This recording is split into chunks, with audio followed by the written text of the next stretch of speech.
আমার ভীষণ ক্লিয়ার উচিত এবং অনুচিতের ব্যাপারটা ভীষণ ক্লিয়ার।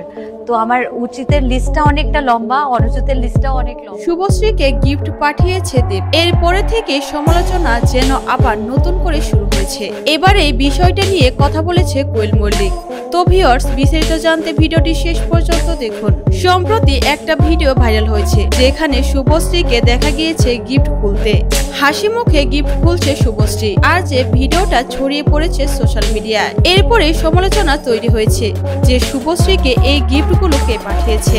ঘনিষ্ঠ সূত্র থেকে জানা গিয়েছে এই গিফটগুলো পাঠিয়েছে দেব। দেব আবার শুভশ্রীর সাথে নতুন করে সম্পর্কটা ঠিক করতে চায়। ধূমকেতু সিনেমার প্রমোশনের জন্য তাদের মধ্যে সম্পর্ক ঠিক হলেও এরপরে আবারও তাদের সম্পর্ক ভেঙে যায়। এদিকে দেব চায় না শুভশ্রীর সঙ্গে তার সম্পর্কটা আবারও খারাপ হোক, তাই দেব শুভশ্রীকে গিফট পাঠিয়েছে, যেটা নিয়ে মুখ খুলেছে কোয়েল মল্লিক।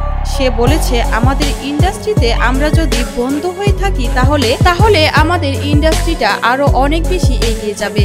তাই আমাদের সবার উচিত সবার সাথে মিলেমিশে থাকা। আমি কামনা করছি দেব শুভশ্রী আবারও মিলে যাবে। তো ভিউয়ার্স, আপনারা কি চান দেব শুভশ্রী আবারও মিলে গিয়ে নতুন সিনেমাতে নাম লেখাক? ধূমকেতুর মতো আবারও হিট সিনেমা মানুষদেরকে উপহার দিক? অবশ্যই আপনার মূল্যবান মন্তব্যটি জানাবেন কমেন্ট করে।